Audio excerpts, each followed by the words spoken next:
अब हम आपको पढ़ाएंगे क्वाड्रेंट्स। क्वाड्रेंट्स मीन्स चतुर्थांश। चतुर्थांश क्या होते हैं? हमारे पास दो एक्सिस हैं। एक एक्सिस है एक्स डैश ओ और एक्स, और दूसरी एक्सिस है Y O and Y dash. ये दो axis X O X dash and Y O Y dash जो हैं, ये किसी प्लेन को, ये प्लेन है समझ लो, ये किसी प्लेन को 4 पार्ट्स में डिवाइड करती है। क्वाड्रा का मतलब होता है 4, इसलिए ये जो एक्स ओ एक्स डैश और वाई ओ वाई डैश, ये किसी प्लेन को जब 4 भागों में डिवाइड करते हैं तो इसको हम बोलते हैं चतुर्थांश। इसको कहा जाता है चतुर्थांश। ये हमारा फर्स्ट क्वाड्रेंट है, प्रथम चतुर्थांश। ये हमारा सेकेंड क्वाड्रेंट है, द्वितीय चतुर्थांश। ये हमारा थर्ड क्वाड्रेंट है, तृतीय चतुर्थांश। और ये हमारा फोर्थ क्वाड्रेंट है, चतुर्थ चतुर्थांश। फर्स्ट प्रथम चतुर्थांश, द्वितीय चतुर्थांश, तृतीय चतुर्थांश और चतुर्थ चतुर्थांश, ये इसके क्वाड्रेंट्स कहलाते हैं।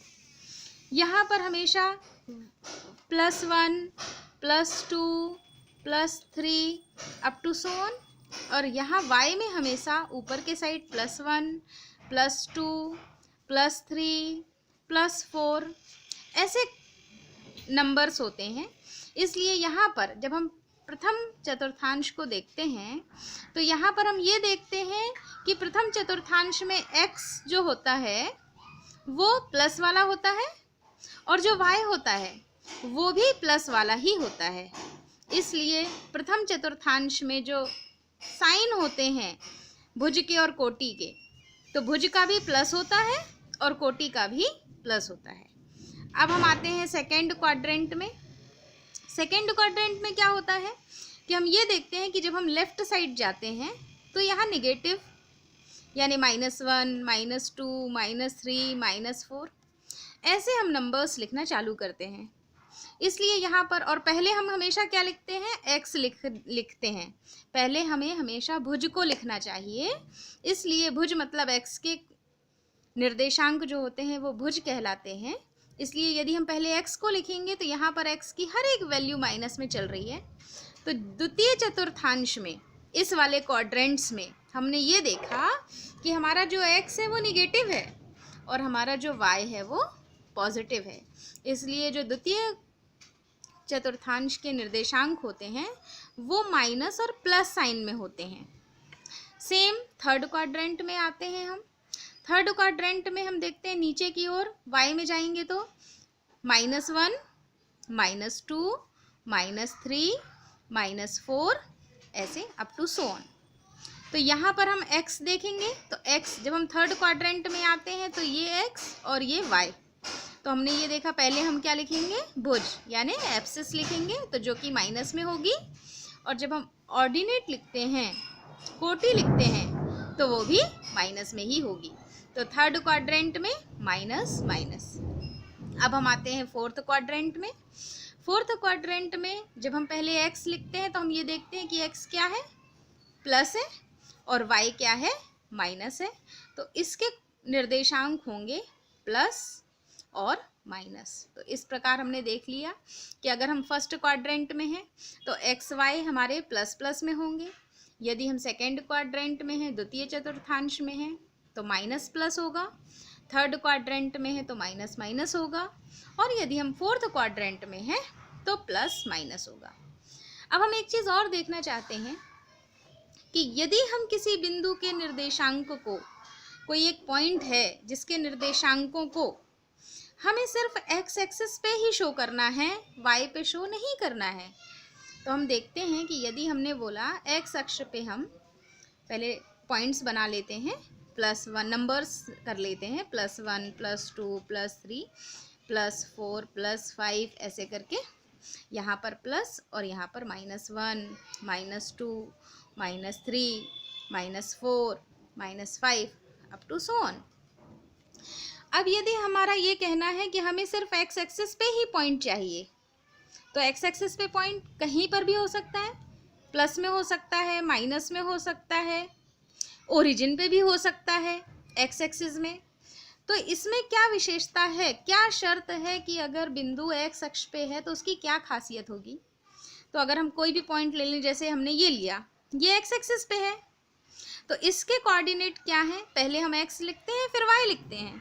तो इस पॉइंट पर एक्स के जो कोऑर्डिनेट होंगे, एक्स के जो निर्देशांक है वो है -5, लेकिन यहाँ पर हम y तो चले ही नहीं, इसका मतलब है कि यहाँ y क्या होगा, 0।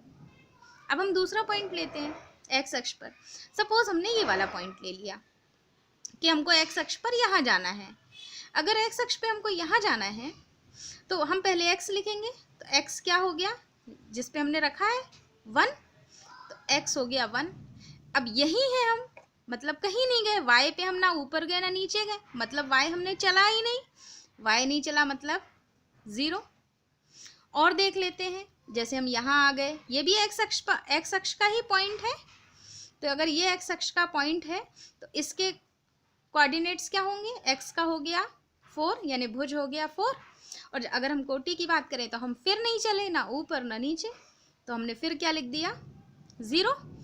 तो इसके ये हो गए। अब सपोज हमने कोई बीच वाला पॉइंट ले लिया ये, तो ये क्या हो गया, -1 -2 और ये उसका हाफ, यानी माइनस का 2.5 लिया, लेकिन हम फिर y नहीं चले तो 0।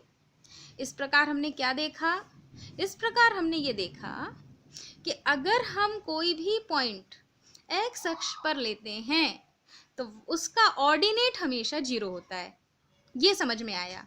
तो हम ऐसे करके इसको एक विशिष्ट रूप दे देते हैं कि x अक्ष पर किसी भी बिंदु के निर्देशांक क्या होंगे, तो x अक्ष पर किसी भी बिंदु के निर्देशांक होंगे, किसी भी बिंदु के निर्देशांक होंगे, किसी भी बिंदु के निर्देशांक a, 0 होंगे।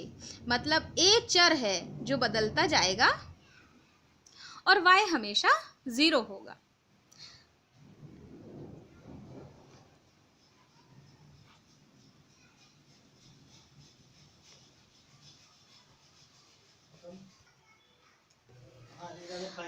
अब हम क्या करने वाले हैं, इसी प्रकार देखते हैं कि अगर यदि हमें कोई पॉइंट y अक्ष पर लेना है तो हम क्या करेंगे।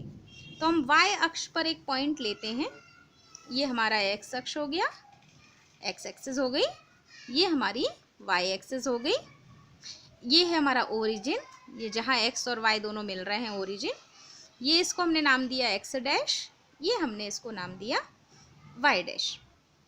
अब हम यहाँ फिर से नंबरिंग कर लेते हैं, यहाँ पर +1 +2 +3 +4 अप टू सो ऑन, यहाँ पर -1 -2 -3 -4 -5 अप टू सो ऑन।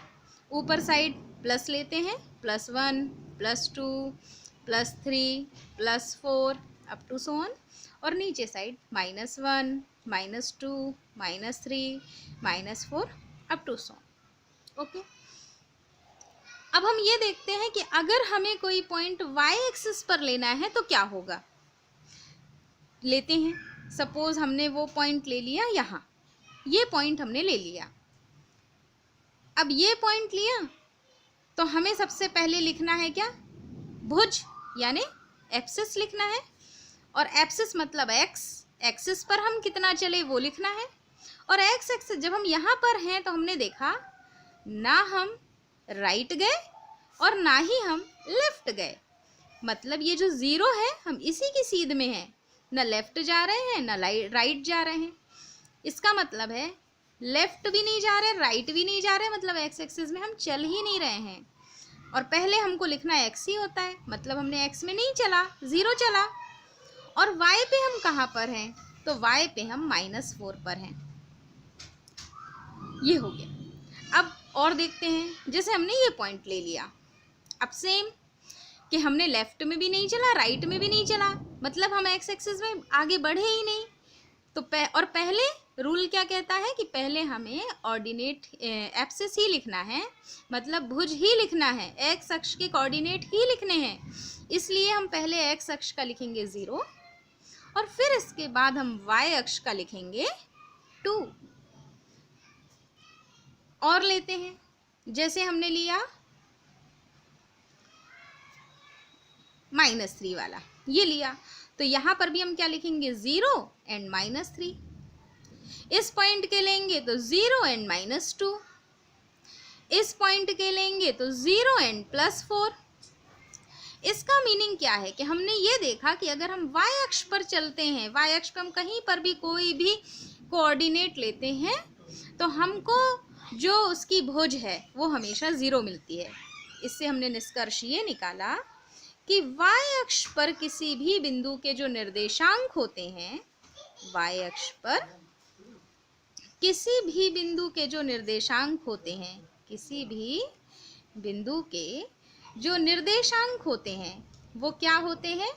तो अभी हमने a नाम दे चुके हैं, अब हम यहाँ पर देंगे, पहले हम लिखेंगे 0 और फिर लिखेंगे b। क्या होते हैं, 0b होते हैं।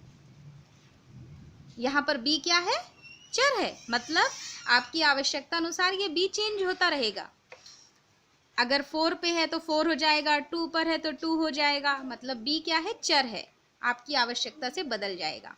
तो हमने दो चीज़ें देखी, x अक्ष पर किसी बिंदु के निर्देशांक क्या होते हैं, a 0, और y अक्ष पर किसी बिंदु के निर्देशांक क्या होते हैं, 0 b।